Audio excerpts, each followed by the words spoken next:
Bom dia, pessoal. Dando sequência ao nosso trabalho em relação aos problemas da nação, hoje a gente vai falar sobre a questão do saneamento básico e a melhoria da saúde. Da mesma forma com a educação, nós vamos buscar trazer o problema, trazer a resolução do problema de baixo para cima, para que a nossa sociedade primeiro se transforme, para depois exigir dos governantes providências mais adequadas. Então vamos lá? Saúde. Na Constituição Federal, artigo 196. Saúde é direito de todos e dever do Estado, garantido mediante políticas sociais e econômicas que visem a redução do risco de doença e de outros agravos e ao acesso universal e igualitário às ações e serviços para sua promoção, proteção e recuperação. Então, nossa Constituição garantindo a todos a universalidade desse direito à saúde. E o nosso problema com o saneamento básico, teve essa matéria aqui do site da Globo, referente a dados de 2016. 35 milhões de pessoas não são abastecidas com água potável. 100 milhões de pessoas não têm acesso à rede de esgoto. 44,9% do esgoto gerado era tratado naquele ano. Isso significa que o restante, 5,2 bilhões de metros cúbicos por ano, ou quase 6 mil piscinas olímpicas por dia de esgoto, são despejados diretamente na natureza.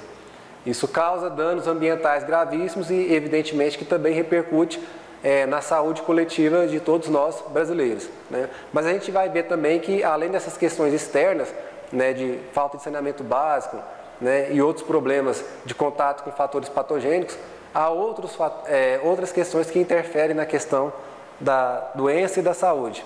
Próximo. E é o que o Pietro Baldi diz lá no livro Problemas Atuais, capítulo 5. Nenhum problema pode ser verdadeiramente resolvido se não partirmos de sua orientação cósmica, que o enquadre em relação ao funcionamento orgânico do todo.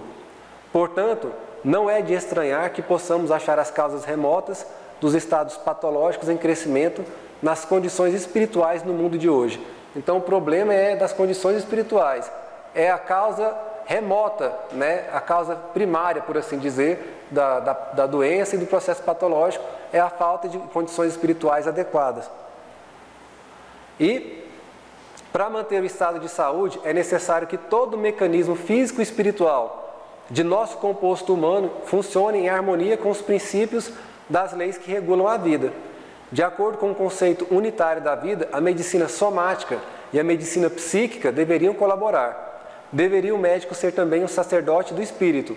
Alex Carrel, no livro O Homem, Esse Desconhecido, afirma que o conjunto formado pelo corpo e pela consciência pode ser modificado tanto por fatores orgânicos como por fatores mentais. Então são esses dois fatores que repercutem no processo de manutenção ou não da saúde. Vamos seguir aqui que ele complementa na sequência. Acredita-se em geral que as doenças cheguem por acaso, quando o capricho de alguns micróbios patogênicos os faça agredir, a instalar-se em nosso organismo. Mas não é assim. Em muitos casos, só entram os micróbios quando há uma porta aberta, um convite que os extingue a entrar. Então, o desequilíbrio psíquico é que faz com que essa ação microbiana, ou de qualquer outra natureza, tenha margem, tenha possibilidade de atuar em nosso organismo para poder gerar os processos de doença, né? E o Emmanuel, no mesmo sentido, ele responde essa pergunta, questão 96 do livro Consolador. Toda moléstia do corpo tem ascendentes espirituais? A resposta: as chagas da alma se manifestam através do envoltório humano. O corpo doente reflete o panorama interior do espírito enfermo. A patogenia é um conjunto de inferioridades do aparelho psíquico. E é ainda na alma que reside a fonte primária de todos os recursos medicamentosos definitivos. A assistência farmacêutica do mundo não pode remover as causas transcendentes do caráter mórbido dos indivíduos. O remédio eficaz está na ação do próprio espírito enfermiço. Então percebam que diz no mesmo sentido que Pietro Baldi. Ou seja, se houver um tratamento adequado do psiquismo, da nossa mente e, acima de tudo, de nossas trajetórias também, porque os erros que cometemos, eles também originam no processo mental e repercute também no nosso estado de saúde. Se a gente souber analisar e corrigir esse processo, vamos ter uma eficácia grande nesse processo de manutenção da saúde coletiva e de prevenção de doenças. Próximo. E o Baldi complementa aqui, dizendo: assim pode-se afirmar que a psique pode adoecer o órgão sadio, como pode curar o órgão doente. Em muitos casos, seria necessário começar curando a alma. Por esses caminhos hoje inusitados, a terapia futura poderá curar muito mais doenças do que hoje se possa imaginar.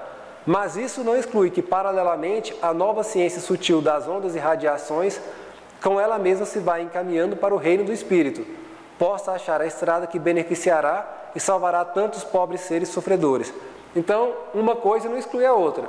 Lógico que se você tem um processo de doença instalado, você vai para o tratamento convencional, muitas vezes com a base de antibióticos e remédios fortes, né?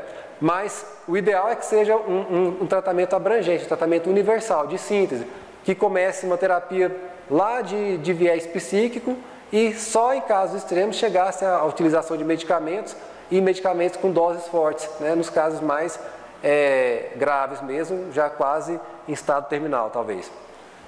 E esse, então, foco na oração, né? Inserir no campo do Brasil vibrações de mudança na visão da medicina, para que sejam descobertas e aplicadas terapias preventivas e curativas, envolvendo o psiquismo dos pacientes, ou seja, que a própria medicina possa encontrar esse caminho.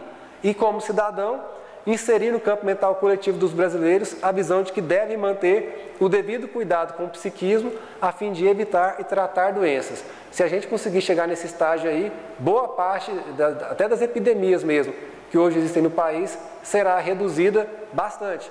Por quê? Porque a gênese de tudo está no processo psíquico, no processo mental. Então, às 11 horas nós iniciaremos. Até lá!